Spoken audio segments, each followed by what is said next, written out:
Welcome to our live event today. We're kicking off our Sustainable Stitches series, and we're having some fun using up the things that we already have, being very good stewards of our fabrics, our fibers, batting, everything that we have collected in our studios. And we're going to make a really fun project today. We are going to be working on the Lucky Leaf Hot Pad.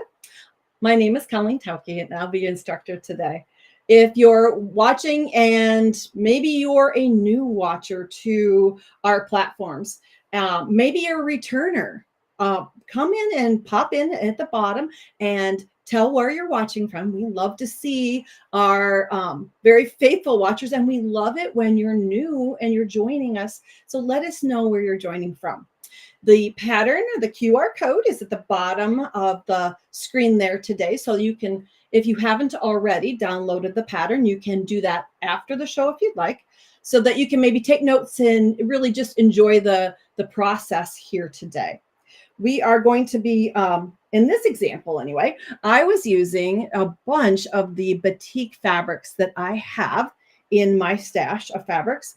But you can use any genre of fabric that you prefer. Maybe you're a collector of those fall prints that you just can't leave in the quilt shops or in the big box store, or you've seen them online and said, oh, I really love these fabrics. And you've used them once maybe already, but you have scraps that you just could not part with.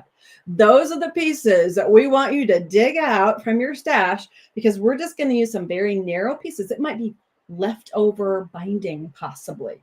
It might be leftover from piecing, but we can get pieces out of that to use for our lucky leaf. So the pattern will give you a large picture so you can kind of tell how I coordinated my colors, but it's totally up to you and random on how I put my colors together. Becky says, hello, watching from Carmel, Indiana, and Anja is watching from the Netherlands. Wonderful. Let you know that our sponsor for today's live is Sulky. Sulky is a producer of some wonderful fiber threads out there. Threads that we use for piecing, threads that we can use for quilting, and threads that we can use for embellishment. They sent me a really fun selection of fabrics here that you could use for quilting, you could use for doing some embroidery possibly. Look at their selections and see what you think, because I think you're going to be tempted to go in and use the code that they're going to give you for 35% off on their threads through September 27th at midnight Pacific time. 35% off is a really great deal. We don't find that kind of percentage deal on things that we use in the quilt world. Very rarely. Quilt shops once in a while have sales, but not very often. Sometimes online shops will too, but 35% off is a really great value for you to go in and pick up some of the piecing thread, maybe some pre-wound bobbins, some types of threads you might like to do slow stitch for hand quilting, or you might want to use for embellishment. So take a look at what Sulky has for you on their website too. Okay, so in the pattern, we are going to be cutting a bunch of strips, and you might already have some already cut up, but they might be a little on the wide side. We're going to go down kind of small. Of course, I have leftover pieces of just about everything under the sun. So in trying to decide what I was going to use, I just started pulling out the smaller pieces in my batik bin, because that's how I kind of sorted my fabric. Batiks are in, well, 2 bins. I have to be totally honest. They don't fit into 1 bin. Pull out the smaller pieces so I could cut strips off of those. And as I stack them up and press them, then I can cut down through 4 or 5 layers. Make sure you have a good sharp blade in your rotary cutter, but you can cut 4 or 5 strips off really quickly and try to produce spaghetti for this project.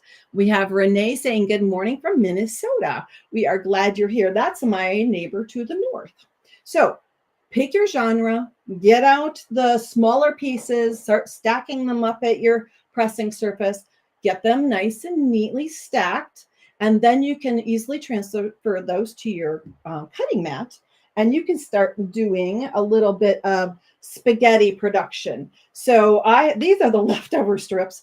I got a little zealous in the cutting portion, and I probably have enough to do a second, which is going to be our demo today. So no matter what the size on the length, you're going to be using some of those really small pieces on one end, and they're going to gradually get a little longer, and then they're going to go back shorter again. So don't count out the small pieces. Keep those in there because you actually might be using those. So make yourself a pile of spaghetti, and then we're going to prepare the base that we're going to quilt as you go production. That's the fun part. We don't have to go back and do a lot of machine quilting on this. We're going to quilt as you go in the process here. So in the pattern, I forgot to mention, is a template at the very back. You're going to find a page that looks like this, and it has half a shape of the leaf on there. This is the fold line. So that means that you're going to take your fabric, and the pieces you're going to cut from that template are varied here. We're going to cut some for the back. We're going to make this really fun pocket on the back, but we're going to also use that template to cut out our shape when we're done here. So the template's really important. You might want to actually make 2 copies of that page so you can cut one out and use it and reserve the other for later. So you don't have to, sometimes it's easier to keep the pattern together if the template page is all connected and stapled together or in a binder together. So in your yardage, I had you get about 1/3 of a yard of fabric for your backing and pocket sections. And in order to cut this out, you're going to fold your fabric. This is the selvage right along here. That's that finished edge that doesn't fray. We're going to fold it down, and you can kind of manipulate this depending on if you're using scraps, possibly too. But you're going to then place, and I'm just going to fold this. So instead of trying to cut it out on camera, which I don't think you really want to see me just cut out half of a leaf, we're going to put that fold line on the fold of our fabric, and making sure that we fold it over far enough so this shape, when it opens up, it's just like when you were a kid and you were making snowflakes. When it opens up, it's the full shape that you need. And I have some already pre-cut. So let me bring those in. And I've kind of pinned them together so I would keep track of everything. You're going to have 3 shapes that look like this. And you're going to set those aside because those are going to be your backing and your pocket. So set those aside for now. You're going to cut out 2 half shapes of batting also that are this shape. But this time they need to be half of a leaf. Half is going to go under one side of the pocket. Half is going to go on the other. It's always best to kind of prepare our pieces so that when we get to that portion, all we have to do is pick them up and just keep moving along in the assembly process. Renee says, good morning. I guess I did get a Renee in there already. I'm sorry. Just don't want to miss anybody who's popped in to share time with us. To me, it's very important that I acknowledge everyone who takes the time to watch. So, okay. The other thing that I am going to be using is some basting spray. Now, Sulky just happens to produce the one that I like the best. Nope. This was not just sent to me and I say, oh, I like it. Oh, no, I've been using this product for probably 20 years. Ever since I started, this is the one that I have liked the best. I've tried others, went back to this one. So Sulky KK2000 is a product that they also produce that I like to use as a basting spray to hold layers together when I get to machine quilting. Or in this case, I am going to be using it to put my batting layers together so that I can build my leaf on top of the batting. But, you know, when it says sustainable stitches, we're literally going to be using up things. So you can see that bright red stitching down the center of my batting? It's 2 narrow strips put together. I hate to throw batting away. After I trim off of a quilt, Usually I have 4 or 5 inches around the perimeter. That's usually what we're, as quilters, what we use just to make sure that it doesn't shift one way or the other and that we have enough to finish our quilting our project. And instead of throwing all those trimmings away, I have a bin for the smaller things. And then when it comes to something like this, I will just make sure that I get a nice straight edge. I do trim to make sure I have 2 straight edges that I'm putting together and then zigzag down the middle to hold those together. We're going to put them in something small like this. And there's no reason that you couldn't just simply piece together enough batting to go inside. It won't shift when we're done because we're going to be stitching through it many, many times. So Mary says hello from chilly Brainerd, Minnesota. Yes, that's way up there north. And it is definitely turned to fall overnight. Minnie says hello from Lovettsville, Virginia. And Melanie says good morning from Coggin Station, Pennsylvania. Wonderful. We are glad that you're joining us. We also have Victoria, who is 1 inch too narrow. 1 inch. Well, if we're, I'm not sure if you're speaking about the fabric strips or the batting pieces within 1 inch. If it's batting strips that are 1 inch, those go in the wastebasket. That's too small. I'm not going to spend that much time putting them together. But when they're 4 or 5 inches and I can put 2 together to get inside of a hot pad or maybe inside of a mug mat or a coaster, I keep those. So that's the size I would go down to, not much less than maybe 3 or 4 inches. Let's see. We also have Debbie saying good morning from sunny Lovitz Park, Illinois. Let's see. Rachel says good evening, watching from Australia. It's 1 a.m. here. Oh dear. Can you not sleep? 1 a.m. Well, I'll keep you company until you get groggy enough to go to sleep. Australia is on a totally different timeline. I could have been awake with you at 1 a.m. this morning, but it would have been daytime for you. So I guess that we're on opposite clocks. Some days you sleep better than others. Okay, we're going to use in this project about an 8-inch square of batting. If it's a little bigger, that's fine. We're going to be trimming at some point. But I've got 2 layers of regular batting. And then I have a layer of Insulbrite. You can hear it crunch a little. It has that metallic layer inside. If you don't have access to that, use 3 layers of batting. Less than 3 layers always makes me a little bit nervous. In my kitchen, I have to move from the oven to the counter behind me, and 2 layers doesn't give me enough time to move with that pan. And I like to have enough time to move and not get hot through that surface. So at least 2 layers, probably 3 for safety's sake. Okay, so 3 layers.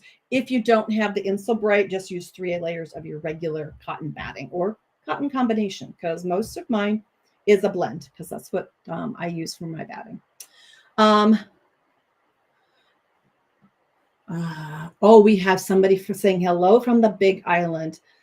Liko Lelanai. I can't pronounce your name. I'm sorry.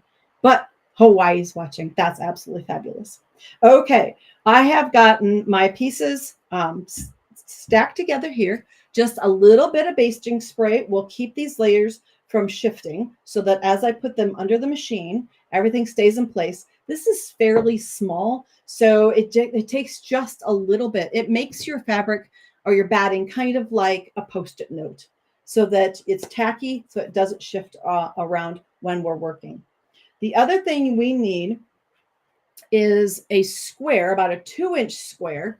We're going to start up here at the tip, and it ends up looking kind of like a jewel shape, but I wasn't going to give you a template to try and cut that. We can start with a square and then we'll adapt as we go along. So we need our spaghetti, a square of fabric, and then we need to mark a diagonal line across our base here so that we can kind of keep aligned for the vein, that kind of imaginary vein that goes down through our hot pad.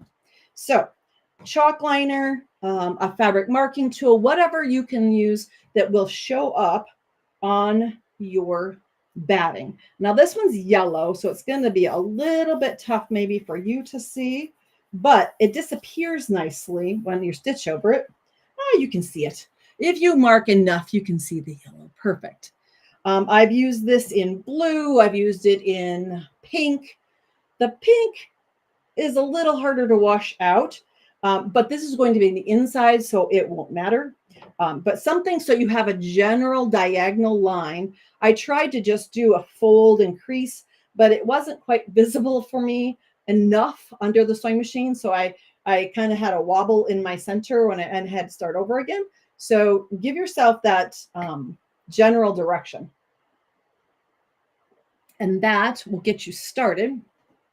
We're going to put that 2-inch square over one of the corners. It doesn't matter which side, over one corner where the diagonal line is going into. So we're going to place that up here. Now, if your fabric has a right or wrong side, you need that right side up. Since I'm working with batiks, there's really not a right or wrong side when it comes to pieces this narrow. We did cut all of our strips at, I have to double check, 1 inch, I believe. Yep, all 1-inch strips. So at that point, you really can't tell right or wrong on batiks. If you're using printed fabric, just be aware of that. So we're putting our first piece in there. Now I'm going to go looking for one of my short little guys that I have in here that I want to use.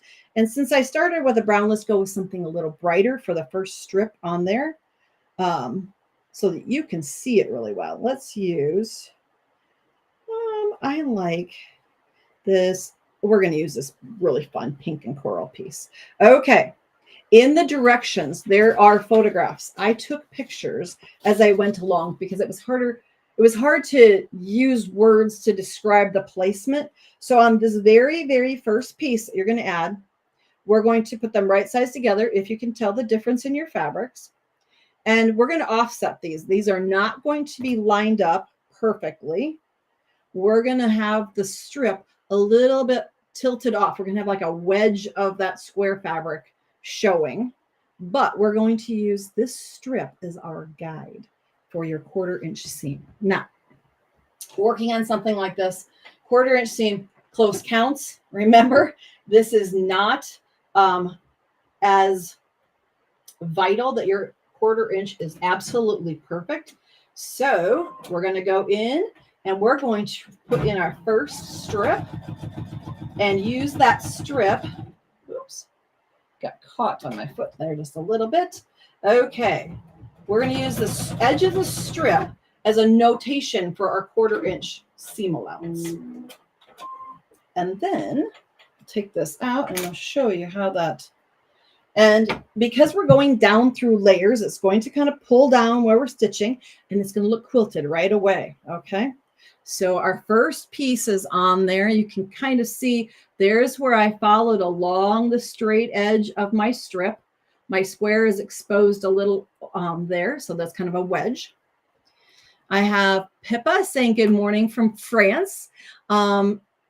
Angel's from Yonkers, New York. Pat saying good afternoon from the UK. Mary's popping in from Peru. Wow, we are international today. I love this. Okay, we're going to take that first strip that we added and push it out toward the batting so that it exposes the right side of the fabric. And then we're going to take our scissors and we're going to trim away the excess fabric. This might be for in another project, depending on how many of these you want to make. Just throw it back in the spaghetti pile. Now we're going to do the other side. Let's this time do a bright yellow. And we only need a piece. So I'm going to just kind of generally overcut a piece. Remember, these are scraps and small pieces. So keeping that diagonal line in mind, you want kind of the overlap of your pieces coming together in that V down through it. Does not have to be perfect. Close will count. Again, I'm going to offset this piece with that wedge shape again and stitch this one in place. This is the only time I'm going to have you working kind of not a non-alignment, I guess is how I should say it. We're only using the straight edge of that strip to use as our guide for our seam allowance. Now, we're going to, again, open this out toward the batting so that we create our V to begin. And now I bet most of you know where we're going. We are going to use these straight edges now, aligning our spaghetti strips along this, going back and forth and back and forth. But remember, you're alternating as you add strips. So we started, for some reason, I went to the right and then to the left. Now we're back to the right. So we're going to add our next strip, right sides together, but this time, remember, we're aligning the pieces. The cut edges here are going to be aligned, and that's where our 1/4 inch seam allowance is going to be. So they can extend off the edge of the batting just a tiny bit. Remember that we're going to be trimming our finished piece into the shape we need. I thought about trying to cut it beforehand, but it just seemed easier, neater when we got done if we left it large first and then trimmed afterwards. Sometimes people say, well, can't we do this step first? And I'm like, well, you could, but I tried it and it's just messy. So this seems to work the best. Okay, got our next piece. It's aligned. You can see on the back, now my stitching lines are going to be parallel as we work our way down on the leaf shape. Again, fold it outward. Make sure that when you cut your piece, leave them maybe a little bit long, so the next piece coming across, make sure it clips it. So next, let's do green. We haven't done green yet. It's kind of playing with the crayon box. When I was working on this, I really wasn't thinking about, oh, what color should I use? I was just picking up, saying, oh, I've got dark, I need a light. So there's my whole suggestion to you, or help for you, is just pick a value that's very different than the last. So we used yellow. I'm going to go brighter into the green, and we'll add to the other side. And this is also a really great place where if you have a lot of odd color threads that you haven't used up or just very little left, this is all on the inside. This doesn't have to be a black thread. It doesn't. You could be using red and no one would know the difference. You can use up the end of those spools that are sitting around and you're thinking, there's not enough to quilt my next project with. Use those up and then go buy some thread from Sulky because they've got that great deal going on. So next, let's do a light purple. We get a light, a dark, and I go back to a light on the other side. And we just keep progressing until we have filled the entire surface.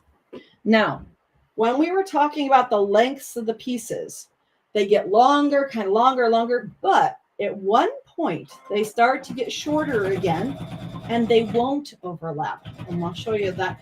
We'll focus on that here in a second. Okay, whoops, cut the thread. If you're new to quilting, there's no need to back stitch. Just go ahead and stitch forward. We're using a little bit shorter stitch length at about a 2.0. Here's where if you leave this a little long and you've stitched across, now you can trim that little tail off if you'd like. And then open up your last piece you stitched to cover. And you can see we're creating that V effect that goes down kind of like the spine of the leaf. I think my husband, who's a forester, might object to my great leaf anatomy terminology, but as it goes down, we're going to make that V through the center of the leaf. And this is where I said all the spaghetti comes really in handy. And like I said, don't throw away. You may be making another one. Maybe you want to mass produce these. Maybe you want to make these as stocking stuffers or for gifts for your quilt guild. You could set up a whole section of these, make a very large pot of spaghetti, and just start sewing. And you could be listening to a podcast or a TV show, your favorite series, and just sewing, matching up with that cut edge all the way till you cover out. At some point, when you get out, go this direction. As we flip and stitch, you see that it quits overlapping here, and you just have straight pieces on the edge. Just go until you cover all the way to the bottom, and then cover those outer corners. So as you get down through here, you're going to get down to the bottom, and there's just straight edges, straight pieces you're going to add, but cover this up, okay? When you're done covering the whole entire surface, this is when we're going to come in, and we're going to cut this down to the shape that we need for our hot pad. Let's see. LB says, is the batting directional, meaning does it have one stitch or stretchy side? Batting, how should I say this? Doesn't really have a directionality, but there are different kinds. So some batting has no scrim, which means it's fibers that are just bonded kind of together, but if you pull on it, it will distort. Others have a scrim, which means that there's a bonding agent to the back side of the batting, and that should always be on the reverse side. If you look at batting, I was talking about batting with someone recently, and they said there's a right and a wrong side to batting, and I'm like, oh yes, there is. There's a way that it's felted together. So when you look at batting, one side kind of has little like little dimples. It looks like there's little needle pokes down through it. That's the right side. If you flip it over and you feel it very gently, this kind of pebbly on the back. And that is sometimes I say that's the dimple is the top, the pimple is the bottom. So if it has those little nubby feels on the back or on the bottom, that's the bottom of the batting. So always put the dimples up, okay? And those are a little bit more, ones with scrim, that bonding agent helps it not distort as easily. You want to use a batting without scrim for hand quilting. It makes the needle slide through more easily. Batting with scrim is for machine quilting. How do I know? I've done it wrong. Trying to hand quilt through scrim is very difficult. In this project, you can use either one. So that's why using up the things we have is so important here. Nilda says, great demo, pretty quilts on the wall, beautiful art quilt, leaf quilt. Yeah, thank you. I appreciate that. This was just a brainchild one day. I was thinking, I have so many batiks. What can I do? And I thought, I don't want to just use one or two. I got to use as many as possible. So that's where this came from. Angel says, hello from MS. I believe that's Mississippi. I hope. I really need this video. Good. I'm glad you find it helpful. Okay. Once you have your batting all covered, you're going to take that template shape that you have for the leaf, and you're going to lay it on top, and you're going to, let's see, I think the easiest visual here for me is that we're going to pretend this is our paper. Laying it on top of the leaf, your paper template, you want to put it where it says fold and kind of align it over the top of that V, or that diagonal that we created. It may not be perfect, but every leaf is original. So there is no right or wrong on this. Just get it somewhat toward the center. It may wobble back and forth. That's okay. So what you're doing is you're laying it on there, and that way you can go and cut it out or trace around it so that you can cut it out. So if I did it like this on white, because if I put white paper on here, you're not going to see it. Here you can see. I would go ahead and trace around that using a fabric marking tool or whatever it takes to transfer that line on the outside. And then you can go, there's kind of two approaches. You can just go ahead and cut it out, or you can take it to the machine and stitch right on that marked line, kind of compressing that outer edge. It'll hold everything in place, especially when you get out to these little bars out here. They're going to want to pop up. So if you just mark your shape and then go in and stitch right along that marked line, that way you've got a really good hold on all of your bias edges that are on the outer edge. Then you can trim away the excess and you'll have a nice little leaf shape. And once you have that done, then it's on to creating the back and the pocket portion of our project.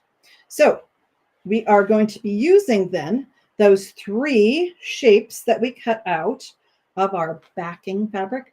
I chose kind of a multicolor on black or charcoal to kind of coordinate with all the colors in my project. So we have one piece that's all by itself. That is going to be the very back of our project. And then we're going to create the pockets that go on there. So kind of imagine this is not here. So where there's our backing, we did all of our quilting through the batting. So we don't need to worry about stitching through. I thought about layering it all up and stitching through the interior portion, but I didn't want to see all those stitching lines. So the inside is just one solid piece of fabric as covering the back. And then I wanted to create those pockets. So the pockets are created by taking one of the leaf shapes, folding it wrong sides together and pressing so that you have a fold. And then taking that half shape of batting, place it inside. And this is where you can hit it with just a little tiny bit of your spray. A little goes a long way. It holds it in place so that it won't shift around. Get it at the half mark. Make sure that's a nice straight line. If you try to scissor cut it, it might be a wobbly line. So you might want to clean that up with a rotary cutter and a ruler so you have a nice straight line there. So you have one side. I'm going to put a pin in that for just a second. Do the same with the second one. And now you have the 2 halves. And literally just a tiny spray. And I'm doing such a light spray here that it really won't, the overspray won't hurt anything. I've really had good luck with the Sulky. Whoops, that one, for some reason, I didn't shake it long enough. Here we go. You do have to do a little bit of a shake to get the product to disperse evenly. So shake just a little bit, just light like that. And because I'm putting it down into the area, you don't get that overspray of it going everywhere. And that holds everything in place nicely. Here's where you get to practice a little bit of machine quilting. You can decide how you want to machine quilt. Oh, I got that one already yesterday. I guess I prepared this one already. Oh yeah, see how nicely tacky held in place. I left just one for demo there. Now, you can do free motion on this. You can do a decorative stitch. I decided just to be subtle, and I chose my black thread, and I just did simple channel quilting on the back. I don't know if the camera can pick it up, but there are channels across there about every ½ inch or so. Just very simple to hold the batting in place as an extra kind of protection for my hands. Then once you have this, and we're going to pretend this is cut out already, point, you're going to make your sandwich. So the backing for your hot pad, then 1/2 of the pocket, then the other half of the pocket. And in order to keep those really nested up next to each other so they don't walk apart, I went in and did just a little bit of a tack with the sewing machine on each end, and then went back and did kind of a zigzag stitch off the edge, holding all of the layers together, because we're going to want to put binding over this. And if we can compress all those layers a bit, it makes it easier for that binding to be applied, because we've got now 4 layers of batting and 1, 2, 3 layers of, well, 4 layers of fabric. So we've got a lot of layers, and that's why that great versatility in your sewing machine, that zigzag stitch, put it fairly wide, zigzag right off the edge, and just hold everything together on the outer edge so you can work on the binding portion of this. Now, yes, it's a curve. You're going to need to make some bias binding. So in order to make bias binding, we've done some in the past, but just to walk quickly through it, let's see, here we go. Angel says, hello from Mississippi. MS is Mississippi. I did learn something in 4th grade geography. And Linda says, good morning from Northern California. We're glad that you're with us. Okay, the reason why I called for 1/3 of a yard, see the bias over here, this cut? 1/3 of a yard of backing fabric is that way you could easily cut off your binding strips without having to piece too many lengths together. It does specify 3 lengths. It's going to take 3 to get around this project if you're using 1/3 yard of fabric. So you can, let me take the other side and I'll demo real quick cutting because I'll need some binding for this project. So we have a selvage edge or a straight edge here. If you've cut off of that, create a new clean cut so that you, well, if you took your leaf shapes off one side, you have your other side for binding. See, that was my method to my craziness there. We're going to cut 45-degree angles off of this. That means that the binding will have some stretch and some give to go around our curve and lay really nicely when we're done. So those rulers have all those angles on them. Find the 45-degree line. I'm going to put it this way so I have a longer edge here. So I have 45-degree line in front of me. We're going to match that up with the selvage edge of our fabric like this. And you can use a longer ruler. The 24-inch long ruler is great for making those long cuts. It just doesn't work really great in a small studio for demo. So I have a 45-degree line there. This is the edge I want to cut on. So I'm making my first cut, and that gives me a true bias edge, which is a 45-degree angle with that give to it. And then in your instructions, I believe it was 2 1/4 inch, double checking my strips for binding. Let's see, 2 1/2. I did 2 1/2 on this one. Sometimes I go back to 2 1/4, but 2 1/2 inch binding. So next, 2 1/2 inches in from the diagonal that you just cut. So 1, 2 1/2. If you need a reminder of where you need to cut, a Post-it note or a sticky of some painter's tape, something to get you to the 2 1/2 inch line. So 1, 2 1/2, and line that up with that diagonal cut you made, and make sure that we can go all the way across. We're starting on the edge here. We'll slide up to do the remaining piece of the cut. So up. Then I'm not taking up my blade. I'm just sliding it along, making sure that my 2 1/2 inch line stays under my ruler, and I have a perfect bias cut. Then I will just move up the strip to cut 2 more of those 2 1/2 inch wide strips in order to get 3 to go around this project. Okay, so that's cutting bias strips. The binding that you're preparing is the same process that you would use for your straight of grain strips. Take your bias strips, you're going to link them together, make sure your seam allowances are pressed open nicely. Then wrong sides together, press it in half so that you've got it prepared to go around the curve of your lucky leaf pot holder. Now, the one thing that I did prepare off of this strip was the little loop on here. If you don't want to make the loop, fine, omit it, no problem. If you want to make that, I had you take off a section off of the binding because I included it in the amount you needed. So just double checking here. I had you cut a piece that's 4 1/2 inches long. So 4 1/2 inches, 1, 2, 3, 4 1/2. Take a piece, exactness isn't so important. Remember, we're having fun here.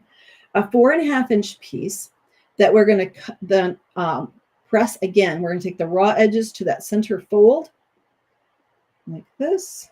I don't know if my iron is hot right now, but we're going to open up the piece. There's my fold down the center. Take the outer edges toward the center and fold again so that we have all of our raw edges encased. And that is what's going to make your loop for your pot holder. Now, not everyone wants to put that loop on their pot holder, so you can omit if you'd like. But I did that process and stitched it onto the edge of the pot holder before I applied the binding so that it was stitched in well. There's a little trick to getting it in place. So let me fold this real quick so that, and you're going to want to stitch this on both sides of the folds once you have it assembled. Let me get it pressed here. Once you have it folded together, raw edges to the inside, you're going to stitch close to both of the outer edges there and then fold it over. Thinking about kind of the direction of that loop so it lays nicely. And it is then placed on the back side. Up here where our two pieces come together on the rounded edge of our placement, our hot pad, I laid it here and tacked it in place. So here's my little loop. He's going to lay toward the center. Cut edges are aligned here, and I just take the machine and just stitch that in place, stay stitch it. So within the seam allowance there. And now he can stay there while I go ahead and put my binding on. The binding is applied to the right side and then rolled to the back. So the binding was applied going along. You're going to have fullness, and it's going to look like this. It's going to pop up a little bit as it comes around the corner. Don't pull it straight and flat at this point. It needs fullness to make around that curve. So work your way around. It's okay that it looks bubbly. You're thinking, I did this wrong. It doesn't look nice and neat. But when you roll it to the back side, it will lay down and behave so nicely. You're going to think, it did work. Okay. So once you have it rolled to the back, you can go around, and it's up to you whether you want to stitch in the ditch to tack that down or you want to hand stitch. I tend to be a hand stitcher because I like the way it looks. And then you can flip up the little loop, and I tacked it by machine through the binding here so it would stay in place. So that's how we do the binding and the loop. And now your sustainable stitches lucky leaf is ready to go in the kitchen. Let's see. Can you work with a serger? You can serge that outer edge when you get done creating all of your pieced edges and you have your line drawn around there. Serger would be great to do that stitching and trimming all at once, and you could press that outer edge nicely. So a serger does come in handy. I don't use a serger for a lot of my piecing just because of the accuracy and involved. But if you want to use a serger on that outer edge, wherever a zigzag can be used to compress layers, a serger is a really good idea. Thanks for adding that. Let's see. Do I have any problems sewing through the layers of the batting, like skipped stitches? If you encounter skipped stitches, say that quickly 3 times, just go and put in a larger needle in your machine. Usually the problem is that we use probably an either an 80-12 or a 90-14 needle. Those are kind of the universal size needles that we use when we're doing our piecing. If you encounter issues of skipped stitches, move up to about a 16 or an 18 size needle.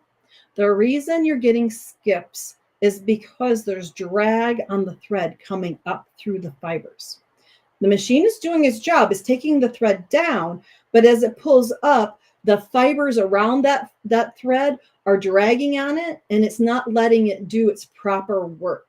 So by going to a larger needle, what happens is the needle structure is bigger around, and it seems so slight, but it's just enough to protect the thread, because the front side portion of our needle has kind of a cupped groove in the front of it, and our thread actually goes in there and is protected as it goes up and down through the layers. If it's too small, the thread kind of wants to get, it says, I can't fit. And then there's all this drag on it and it skips a stitch. But if it's a little larger, it makes a bigger hole through the fibers, protects the thread better, and then you should alleviate the skipped stitch. So moving up to either 16 or an 18 needle should fix skipped stitches. Cheryl asks, have you used a product like Soft and Stable in place of the 2 layers of batting? You might be able to. I believe, though, the interior layer of those products is not cotton, and I'm not sure how heat resistant it would be with something coming out of the oven that was extremely hot. We do use our ovens at different temperatures. 350 is kind of, and 325 are really kind of the norm if we're working in Fahrenheit. If you're in Celsius, you're going to have to switch that over. You're probably better at that than me. But there are times when we take things that are our ovens that are 500 degrees or 475, and that extreme heat may damage the interior layer of that product. So I would check that product to see what its heat resistance kind of limits are before I used it. That's a really good question. Skeeter asked, wonderful tutorial, wonderful project. Thank you. Jamie says, have a great, what a great project. Thanks from Denver, Colorado. Wonderful. We're glad that you are joining us with this project. Melanie asks, do you use a walking foot? I do use a walking foot for larger projects. In this one, I did not use a walking foot. If you have issues with your machine dragging too much and it not feeding through nicely, you may change over to a walking foot. The shift that happens in the layers, usually, I would say in general, happens over a longer distance. And we're working on a very short distance here. So the amount of shift should be very minimal and maybe not as evident in this project. And by using that little bit of basting spray, it does help those layers stay together long enough for you to piece across this, because I did not use a walking foot. My walking foot, and I have a dual feed foot, I have different ones for different machines, work great. It's a little bit harder to see a 1/4-inch seam allowance on some of those feet. If you have a integrated walking foot, maybe then you can easily see where your 1/4-inch is for doing your seaming. But in this project, I did not use mine. So I will be totally honest, I didn't use it in this project. Nancy says, would you please repeat the layering process of the batting in the Insulbright? Okay. Insulbright I put on the bottom because I wanted that reflective layer to be closest to my hand. I want to reflect the heat away. So I've got cotton, Insulbright. Okay. So then that way that heat it might come down through the layers. When it hits the Insulbright, the last, it can reflect the heat away from my hand. It could go in the middle too. I think it works no matter what. I've used it in a variety of hot pads that are in my kitchen currently. And as long as there's some layer in there to help reflect the heat and enough cotton batting, I like to pair it to kind of give that buffer for my hand. Seems that we're safe in the kitchen. So I did that cotton, and then the Insulbright at the bottom, so that the Insulbright is closest to my hand to reflect heat at the last minute. Rita says, can you launder the Insulbright and not ruin it? Yes, it is washable. I should have brought down a hot pad from upstairs. They've been washed a million times. So some of them don't look so pretty anymore. That's why I need some new ones. But yes, it is washable. It is a product that can be laundered. That's why it was created for just this use. Let's see. Cheryl says, this has been a wonderful project. Thank you so much for presenting it. I always enjoy your demos. I appreciate that. It's nice to know that the things that we produce and dream up, actually you find value in that and that you learn a little bit along the way. Remember to stop to use go and check out Sulky's site at their 35% off on their threads. They have a great selection. I should bring in, if you like to do maybe slow stitch or a decorative stitch or embellishment on your quilts, or even your small projects, I have a selection of, these are all 12 weight. These are really a thick thread that are great for doing embroidery or embellishment. Just look at these colors. You cannot resist. I know, you're just like me. You see all these luscious colors and the variegateds and the tones that you can purchase, and you're going to want to pick up a few and try them out. So this is a collection with a little extra space for me to store some others, but they also have a great selection of shiny threads that you can do for fun embellishment. They have some metallics, I believe, or some glittery ones, some variegated. So check out Sulky's wonderful sale that they're offering you 35% off up until the end of September 27th, midnight Pacific time, so that you have the chance to jump into that sale and find a fun set of threads to use on your next project. So for the sustainable stitches, we're kicking off the Lucky Leaf project. We are glad that you joined us.